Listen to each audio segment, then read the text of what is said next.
L'chaim, and welcome to my kitchen. I'm so glad you're here. Thank you, Chaya, for the necklace. My friend Chaya, who I teach with, saw this and said, "That's Miriam. Thank you." I checked on this story and on the mokir and on the exact, because you see, a while ago, I talked about the Rosh Tevis of Tshuva, and I said there that Sarah Shanira wrote it in her letter to her Talmidus. She did. Where did I find it? Both in a letter from Sarah Shanira. I went to Beis Yaakov. And of course, the Mokir that I knew was the Lubavitcher Rebbe wrote it on Yom Yom and quoted the Reb Zusha of Anipoli. So I realized you really have to be very careful and say exactly. And so I made phone calls about this incredible story I'm going to tell you. And I called Reb Simon Jacobson and Reb Yosef Yitzchok Jacobson because it's about their father. And I wanted to be exact. It happened also with Reb Yankel Hecht, but I called them. Reb Gershom Ber Jacobson was the redactor.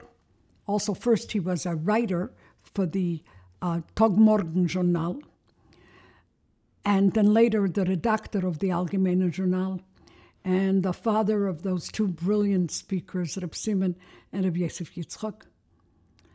And in 1971, the Rebbe sent Reb Gershom Ber to Russia before Perestroika. He should see was es tut sich. He went as a journalist, not as a chassid. He went as a chassid, but camouflaged as a journalist, and met many, many, many chassidim, many, many Jews in Russia. And he came out with very many letters to the Rebbe. And you understand, of course, that the letters didn't say the way we write, like Veit Kedushas Admor Shlita. The letters said, Papushka, Daragoy Papushka, which is dear father, or Daragoy Zeduchka, or dear grandfather, or Brat, or brother, because if they would figure out that it's, you understand. He brought in the letters to the Rebbe, and the Yechidus started. The Rebbe opened every single one of those letters, open your hearts.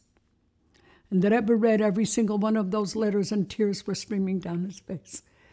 And Reb Gershom Ber was a little uncomfortable, so he wanted to leave the room. So the Rebbe said, Nein, you sit. And Reb Gershom Ber remained sitting.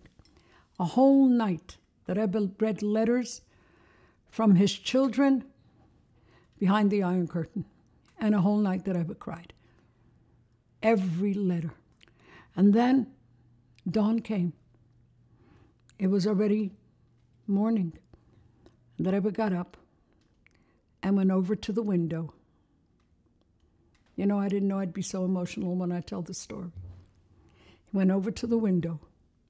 He opened up the shade. And he said, a neuer Tag. It's a new day. Wow. After going through all of the tzoros and all of the difficulties and all of the heartbreaking letters that he read, a neuer Tag. It's a new day, we can start again. So I say to you the same thing. A neuer Tag. Make it a good day. Make it a neuer Tag. Bevirchas Moshiach now. Seid gesund.